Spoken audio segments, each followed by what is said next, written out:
সুযোগটুকু দাও। হ্যাঁ বাবা, আমি যখন এই বাড়িতে বউ হয়ে এসেছিলাম তখন একটা ব্রত নিয়েছিলাম। মা, তুমি আমার কাছ থেকে জানতে চেয়েছিলে না আমি তোমার ছেলের রূপকে কেন এত কষ্ট দিচ্ছি? তুমিও জানতে চেয়েছিলে আমি স্ত্রী হয়ে তোমার কাছ থেকে নিজেকে কেন এত দূরে সরিয়ে রেখেছি। আজ আজ সব কিছু সবার সামনে আমি প্রকাশ করে দেব।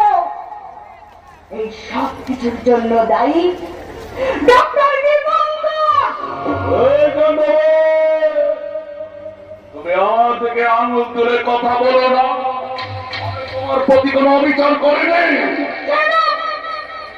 মনে করে দেখ, 3 মাস আগে দার্জিলিং এ গিয়ে তুই সাহিত্যিক নবারুণ চৌধুরীর মুখোশ পরে আমার সুচিতা নষ্ট করেছিলি,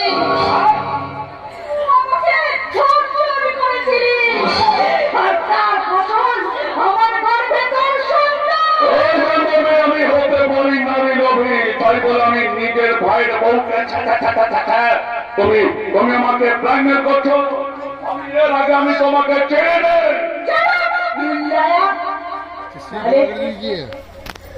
তাহলে কি এই মেডিকেল টেস্টের রিপোর্ট মিথ্যে? টেস্টের রিপোর্ট বাচ্চা ডিএনএ টেস্টের রিপোর্ট মিথ্যে? ডিএনএ টেস্টের রিপোর্ট কই দেখি?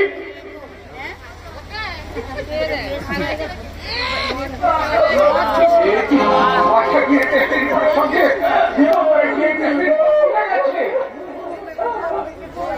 এই জন্যই তুমি আমার কাছ থেকে দূরে দূরে থাকতে। আমি তোমাকে ভুল বুঝেছি, তোমাকে ডিভোর্স দিয়েছি। তোমার বাকি থেকে যাওয়া কাজটা তুমি সম্পূর্ণ করো। তোমার নিজের হাতে পড়ানো আমার মাথার সুযোগটা তুমি নিজের হাতে মুছে দাও। না না না না, সেটা আমি কিছুতেই পারবো না, কিছুতেই না। অগ্নি সাক্ষী করে জাহ্নবীর স্মৃতিতে তুই সিঁদুর পরালেও সেই সিঁদুর আজ আর দায়িত্ব নয় বাবা। তুই ওর স্মৃতির সিঁদুর মুছে দে। রঘু, রঘু, তুই ওকে মুক্তি দে। তুমি কেন বুঝতে পারছো না রূপক? আমি আর তোমার স্ত্রী নই। আমি ওই ডক্টর দীপঙ্কর, আমি ওর হাত থেকে সিঁদুর পরবো।